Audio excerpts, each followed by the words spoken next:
Welcome to the Feed Your Spirit podcast. I'm your host, Jill Dobrowanski. This is a space where I sit down with friends and share stories of hope and encouragement with a whole lot of Jesus sprinkled in. At Feed Your Spirit, I like to say that we are imperfectly perfect people who are uplifting others through grace-filled encouragement. I am so happy you joined me today. As we walk with determination to consciously live in God's Word, I invite you to plug in, prepare your heart, and feed your spirit.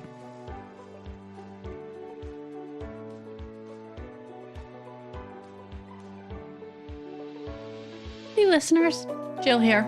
Just wanted to pop on and let you know that for the month of July and August, I'm going to be replaying some older episodes. They are amazing messages of hope and encouragement with a whole lot of Jesus sprinkled in.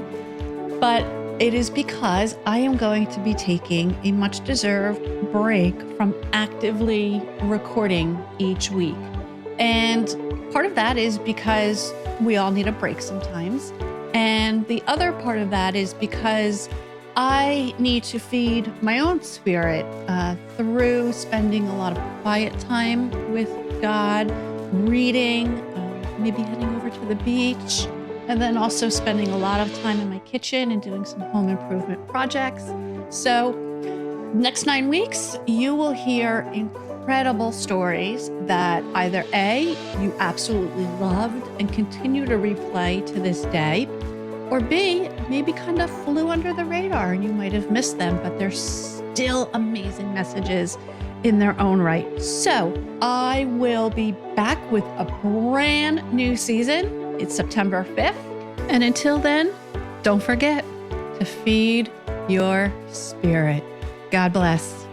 On today's episode, I sit down and chat with Mike Duffy. Mike is a philanthropist and author of 5 books on happiness, including The Happiness Book, A Positive Guide to Happiness. He has interviewed top thought leaders, athletes, rock stars, CEOs, and celebrities on the topic of happiness, work-life balance, resiliency, and success just for his books. He has over 27 years in finance, and Mike has given TEDx talk on TEDx Berkeley. He loves to speak about how you can gain greater happiness and joy in your precious life.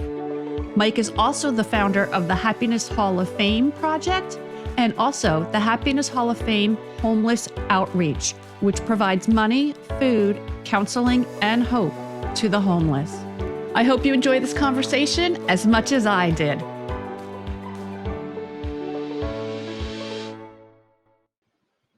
Mike Duffy, welcome to Feed Your Spirit. It's such a pleasure to have you on today. Jill, it's a joy to be here. Thank you so much for the opportunity. I appreciate it. I love it. So let's just kind of dig right in, if you don't mind. And let's start with, you're known as the happiness guy, and you've written multiple books about it for men, for women, for children, athletes. Like, you're very, a very well-published author.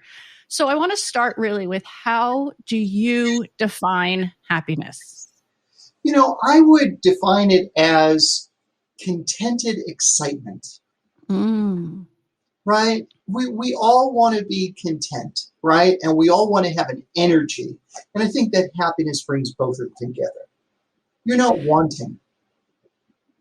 Yeah. And do you see it as a difference with joy? Because a lot of people use those two words interchangeably. I think that joy is more of a fleeting feeling. And I think that, you can have sustainable happiness. It's tough to have sustainable joy. I think, so my personal happiness formula is P plus P equals H. Purpose plus progress equals happiness. So, to me, happiness is a long-term strategy. There's 2 different kinds of happiness. There's eudaimonic happiness, which is the happiness that you get from helping others. That's sustainable. And then there's hedonic happiness. And that's what most people confuse happiness with. That's, getting a promotion, drinking a nice glass of wine, going on vacation. It's just not sustainable. Yeah, it's almost fleeting. Yes. I like that. So how did you get involved with happiness and, helping people in their pursuit for happiness? Well, I'm a silver linings guy. And I'm really into resilience, right? So you're from New Jersey. I was born in Brooklyn. I was raised in Queens. You have to be resilient to be on the East Coast. If the weather doesn't take you out, the everything else will. It's intense, right? So, I look at life as bad things don't happen to me. I look at them as they happen for me. So I get often asked, what's with the happiness, dude? Why has your life been solely focused on this one thing? And unfortunately, my mom, who was the most beautiful lady in the world, she looked like Sophia Loren. She had the comedy chops of Lucille Ball. She was from Dublin, Ireland. Both my parents were. And she really loved me. I can honestly say it because my three sisters beat me to it. I was her favorite. Okay, I was her son bun. And unfortunately, when I was 17, it took a cancer diagnosis in 3 months, and she had passed. Mm. So I needed a way to climb out of this depression, out of the muck and mire. Now, there was no money for therapy. Okay, both of my parents had a 6th grade education. Wonderful, intelligent people, but being from Ireland from the 50s, there was just no opportunity or education. So I had to make the decision to choose to be happy, to get over this hurdle. And I did it with voracious reading. I did it with getting a degree in psychology. And so, it's been my, not one singular goal, but it's been my most shining North Star to help other people get happier. That's the purpose of my life. And so what is, you've have all these experiences, you've talked to infamous people. The list is a laundry list long. You've talked to normal, everyday, average Joes like myself. What is the one common thread that goes through all of that you've learned? This is what I've learned. I have learned that whether, you said common Joe, as children of God, we are all beloved by our Creator. And what I have learned that was kind of shocking is that, meeting Muhammad Ali, meeting Steph Curry, forming a relationship with the San Francisco Giants so that I could bring someone from my homeless outreach to meet their players, is that all of the most famous people in the world are just normal people. But they have gotten their priorities straight.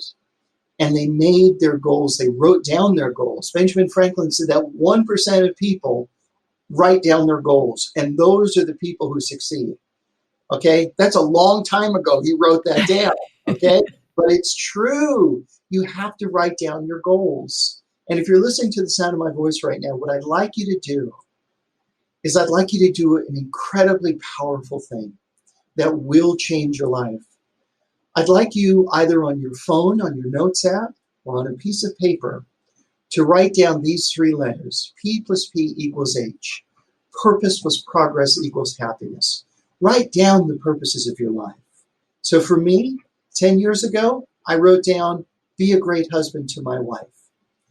Be a great father to my 2 kids. Be a great financial advisor to my clients. And then on the right side of the paper, I wrote down steps in order to get there. When you make progress in your purpose, that's when happiness shows up. So I encourage everybody to do that exercise now while you're listening to this episode. And it's real. It's something actionable that every person can do. So I was listening to one of your talks, and the first thing you said after being introduced was, one of the first things you said was that your wife is your happiness. And you just kind of alluded to the fact that, like one of your purposes was to be a good husband, be a good father. And what is that? I mean, like, you've been married now for quite a while. And so what does that, I don't want to say look like, but, relationships are two-way streets. And so how is it that you can stand up in public in a room full of people and be like, thank you, here's my happiness? Listen, my wife is my best friend. I told her that if she ever leaves me, I'm coming with her. Okay? My father was a very wise man. He wrote poetry for 50 years. He never cheated on my mother, right? And what he said to me, he would put his two hands together and his middle fingers would join. And he would say, Mike, when you're married, at the beginning you're going to butt heads, but as the years go on, you will realize that you need to surrender and become as one with your wife. And he goes, whatever annoys you at the beginning will start to fade away. You will, as one, you will always look out for your wife, because if you do something bad to her, you're doing something bad to yourself. Now, who wants to hurt themselves? So the more that I promote my wife, the more that I am kind to her, it's only going to benefit myself, right? And, there's something called the law of reciprocity that most people follow. We have a 50% divorce rate in this country. Why? Because oftentimes people become selfish as the years go on. It's about me, me, me, me, me. But what they're missing out on is if you really spoil and you really love on your spouse, it's all going to come back to you. In the year 1000, St. Augustine said that it's in giving that we receive. Never any words were truer. That is such... first of all, your father was a very wise man. I love that. And it's so true. And unfortunately, for some of us, it takes longer to get there and understand that. And, like you said, our divorce rate in this country is so high, and a lot of people just give up instead of trying to connect and kind of surrender and work towards having that almost symbiotic relationship.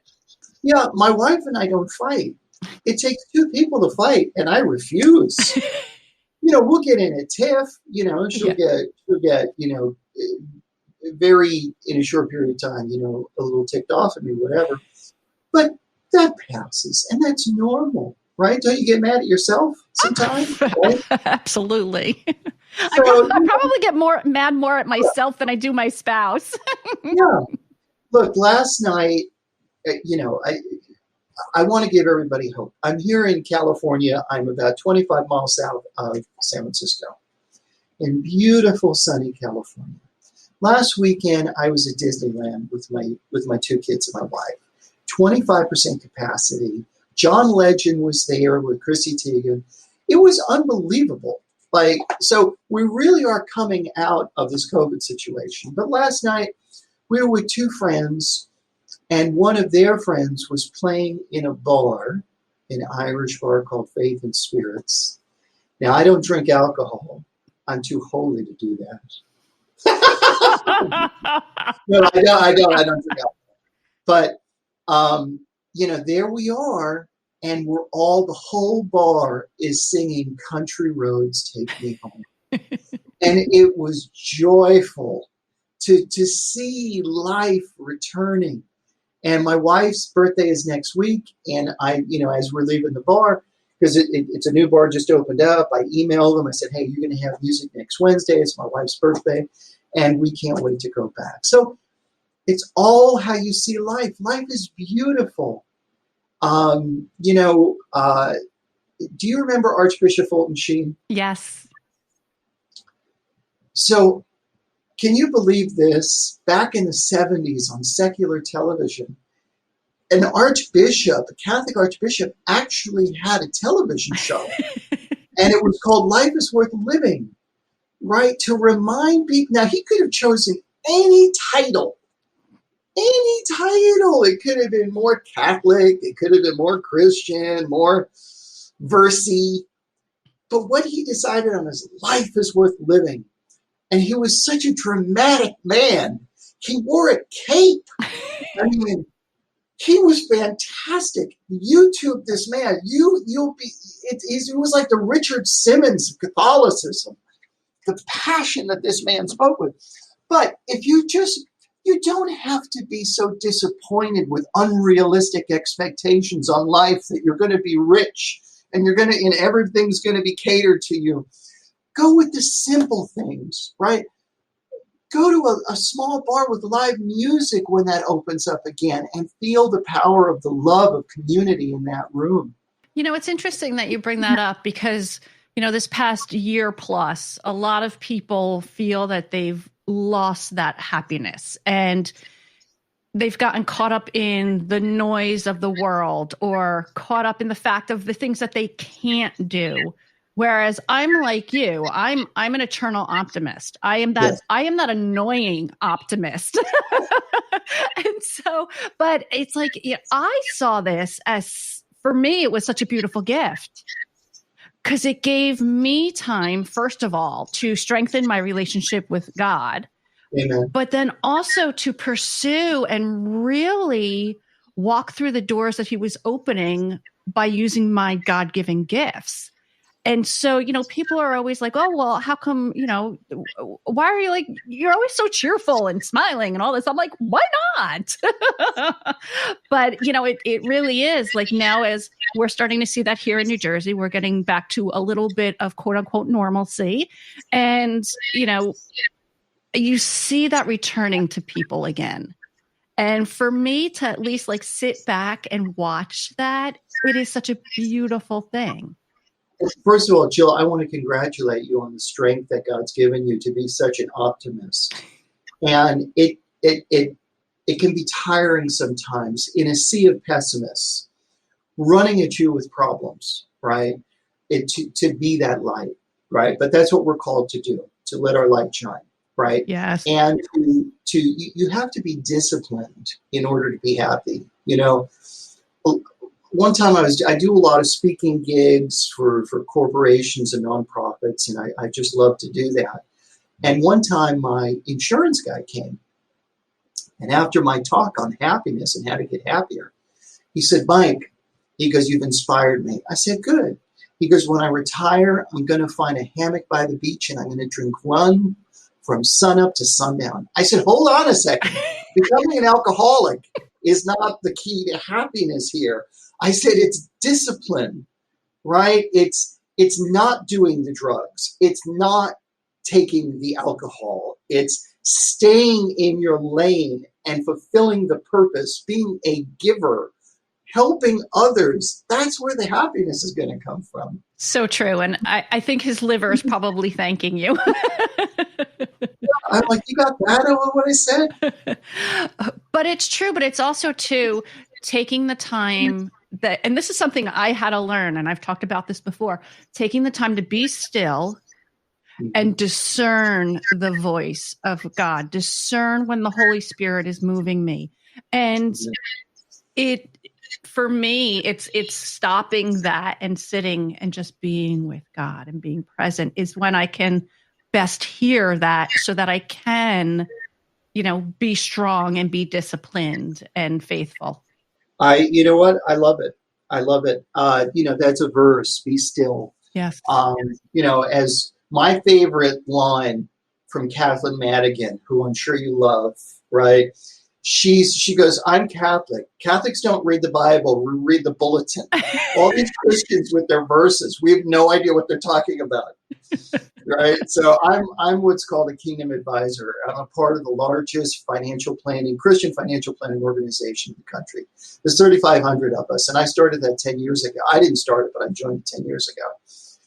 And man, the Christians have a lock on the verses. So I had a polish up. Yeah.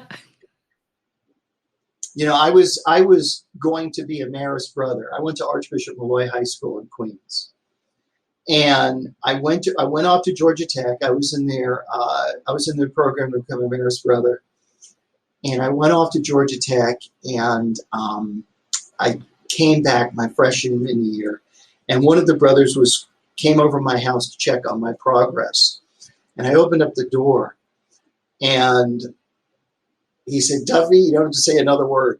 He goes, I know you're not becoming a marriage brother. Let's have lunch anyway. I couldn't handle that. I always wanted to be married and have kids, but I've always felt the call of the Lord on my life. And I would encourage people to really become more familiar with the Bible. Yes. It's the manual for life. It's the living word of the Lord. And it's there, you can touch it, yes. Right? And, faith comes by hearing, read it out loud sometimes, Yeah. But whatever I talk about today, the advice that I give will never be as strong as what I just did. Yeah. So true. So true. Oh, goodness. So talk to me a little bit about the Happiness Hall of Fame and how that came to be. Okay. So and how does one get into the Happiness Hall of Fame? Well, you have to make a profound impact on the world, right? And I have a board of advisors that we go over and say, okay, who's next? But if you were to open up your phone and go to Yahoo News or Google News or whatever news, 9 out of the 10 articles at least you're going to read are going to be negative. They're going to instill panic and fear inside of you. And that's not just this moment. It's an hour from now, tomorrow, and 10 years from now. I said there has to be an antidote. There has to be a source, a vein, a path. There has to be a channel that brings about and spotlights, recognizes, encourages, and celebrates people and organizations that make other people happy. And that was, as a financial advisor, I've got to stick my head in the lion's mouth of bad news all day long. Mm. So, I have to know where to place money as the winds of investments change. So I can't escape it. But I can surround myself with a Justice League of amazing people. Yesterday I inducted Dr. Kevin Elko, who has been instrumental in winning 31 football championships between the college and the program. And I spoke to Kevin because I've been a fan of his work for so many years. And if you ever want to get some good inspirational videos, Kevin Elko, ELKO, just look that up. And he's got kind of the Southern preacher tact, right? He'll be in the middle of giving you great advice and say, "Oh, you got me started now," And he's got great throwaway lines like, "You got to change when change is about," because used to bees don't make honey. I love that stuff. And so I said to him yesterday, I said,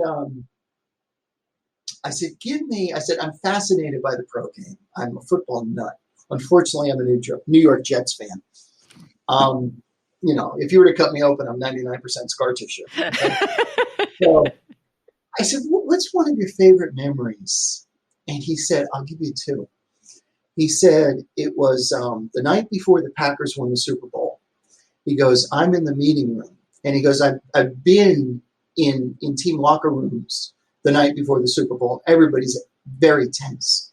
But he goes, one of the linemen pulled out a little Casio keyboard and he starts playing, old Southern hymnals. And he goes, Aaron Rodgers starts doing the dance that Steve Martin did in The Jerk, making everybody laugh. And he goes, I was just shocked about how everybody loses. And then, of course, the next day they go out and they win the Super Bowl. And he said, and the other great memory I have is being in the locker room when the team came off the field, when the Eagles won the Super Bowl, and I'd worked with them that season to turn it around. And he goes, everybody had counted the Eagles out versus Tom Brady and the Patriots. There wasn't a soul who thought that we could win. But he goes, they believed in themselves and they didn't let their foot off the gas. And that was one of the most exciting Super Bowls I've ever seen. So it's folks like that sometimes people haven't heard of, but has made profound differences in the lives of many people. And I know that you are also doing some outreach with homeless, and you kind of alluded to a little bit of it before. But one, how did you get involved? How and why did you get involved with that type of a ministry? Christ said that they shall know you by your friends. If you hang out with alcoholics, guess what's going to happen to you? So I wanted to, when I started it, I said, well, Mother Teresa has passed on, but I want to reward and recognize her living legacy, Mother Teresa's Missionaries of Charity. So I called up their convent in San Francisco and I said, I would like to induct you into the hall. And the Mother Superior said, I'm going to have to call India and see if we can accept this. So she did, and she called me back and she says, India says it's a go. Mm. So I was one of the few men ever to enter the convent in San Francisco.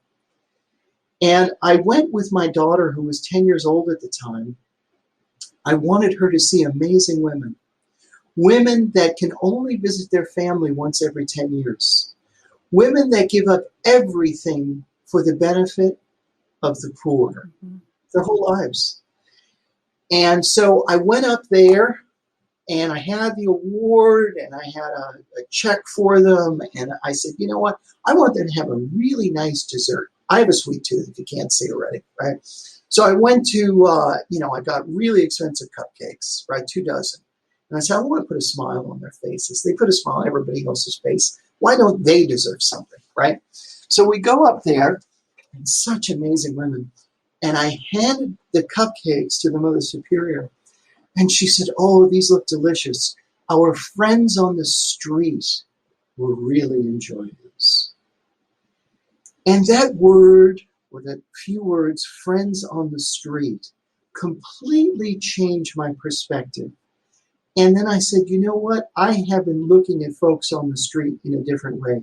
From now on, I will make them my friends. So, 5, 6 times a week, I go out every morning and I meet with my friends on the street. I know their names. I have a bad time with names. So what I do on my notepad, on my Apple phone, I write down their names. I write down their psychoses. I have a degree in psychology. I write down what their problems are and what their goals are.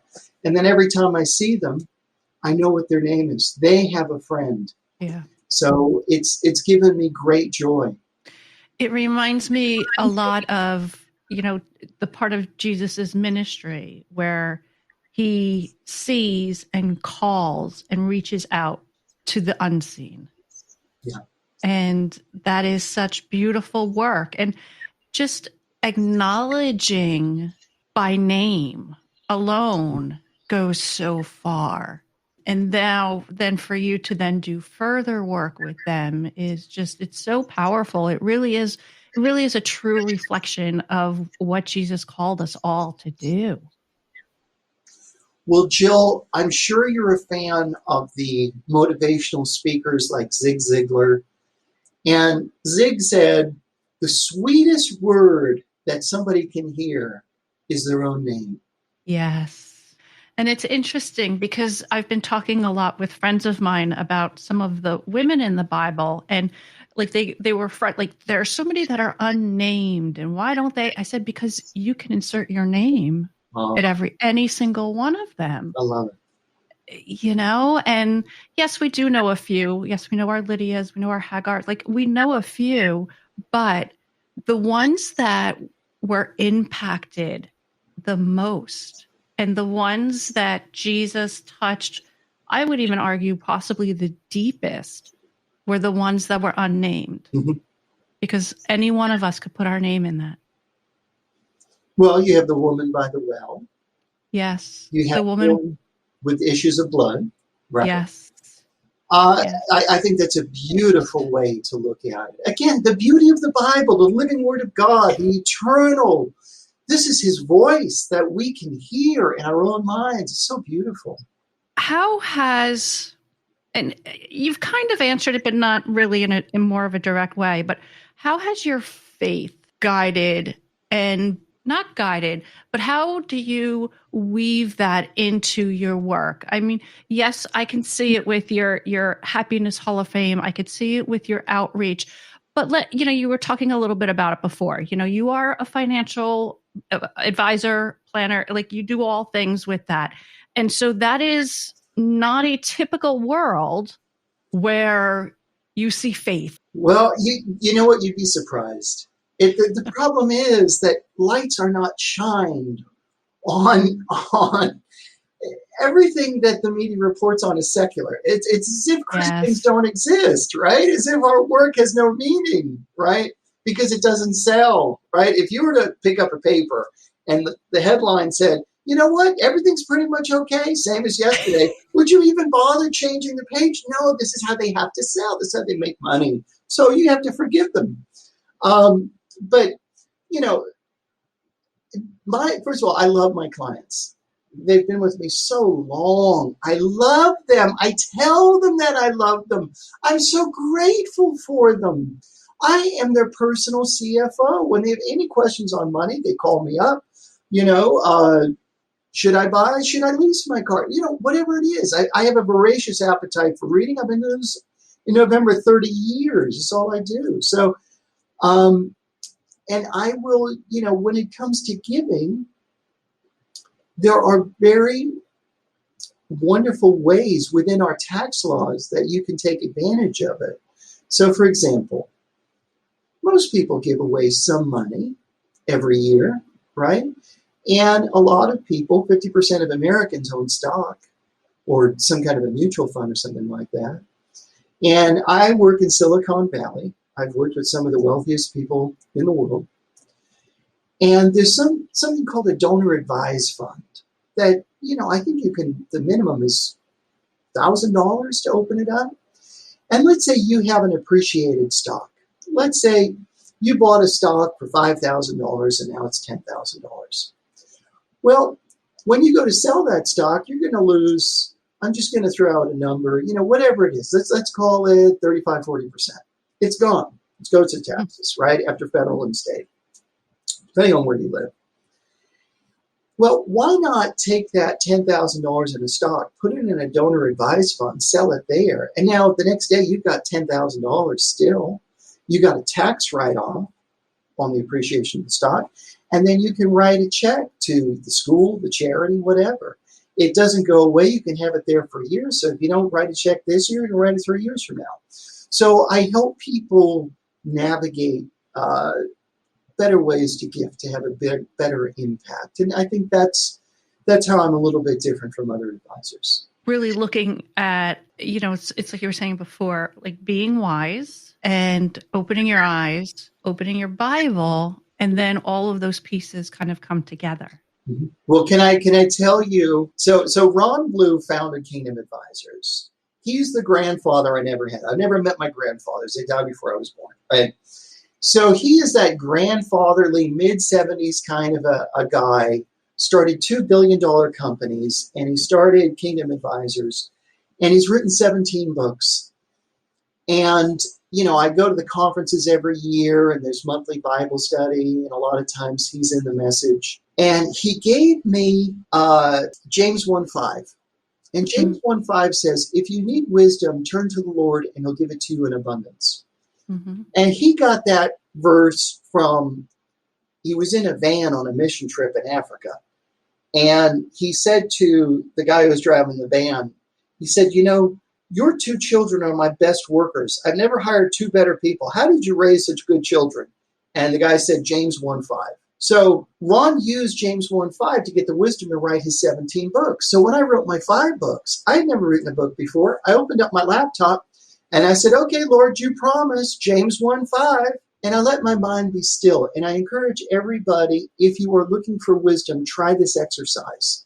Just close your eyes. If you have a problem, close your eyes and say, Lord, you promised that if I needed wisdom, you would give it to me in abundance. Give it 45 seconds. Give it a minute. Give it a minute and a half.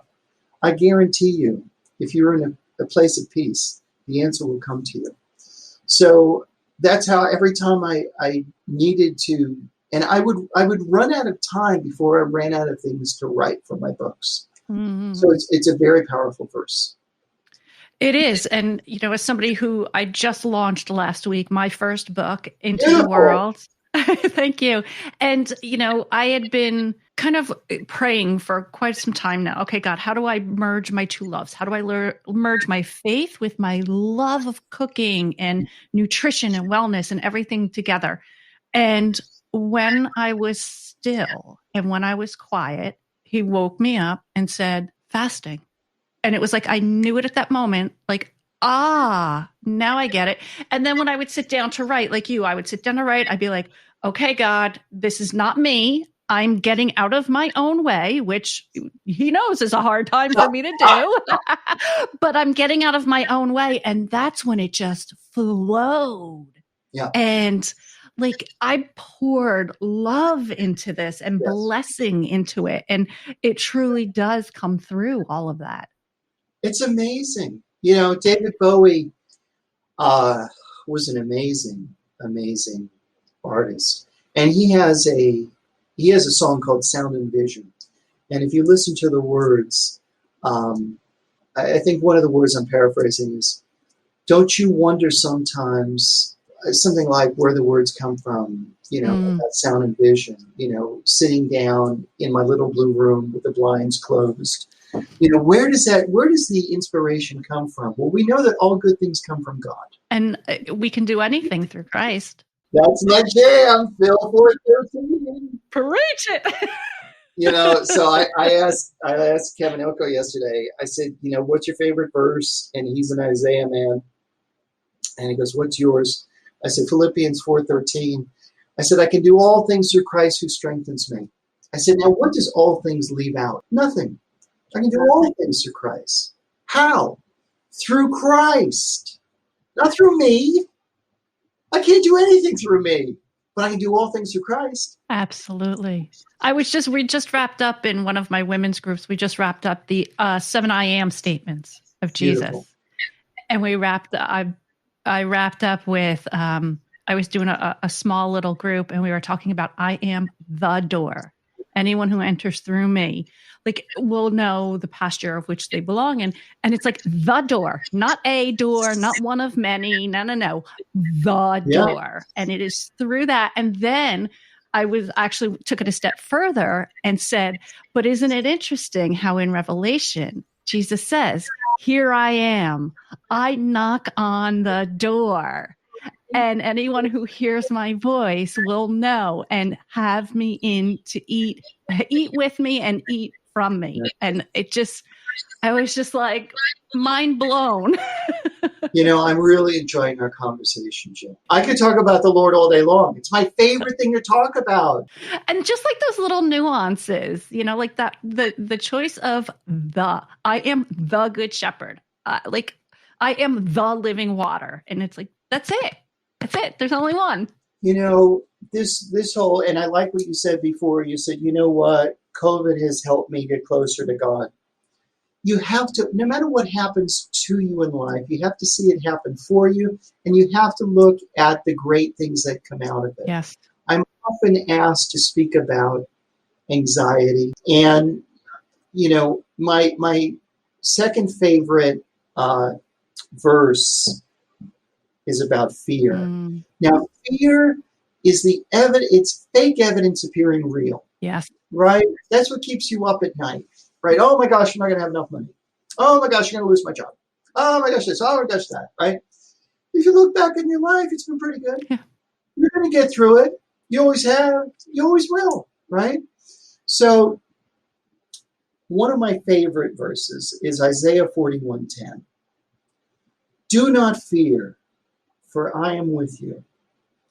Do not anxiously look about you, for I am your God. I will strengthen you. Surely I will help you.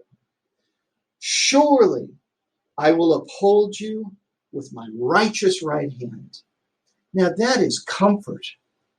How could you be more? This is the creator of the universe telling you this. Yes. Okay?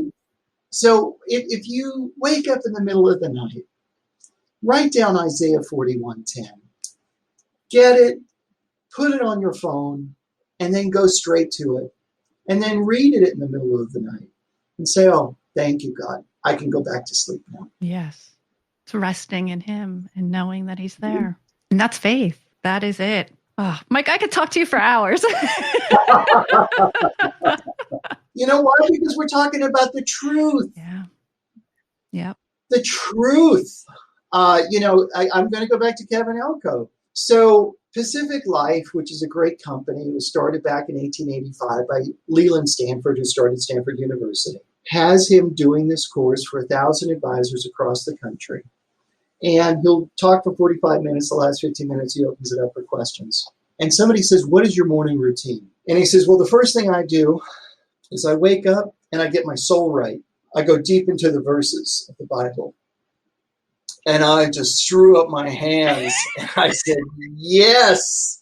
I said to claim that truth and to speak that truth on a secular phone call where he could possibly never get another job again for speaking the truth. I said, that's it. He's in.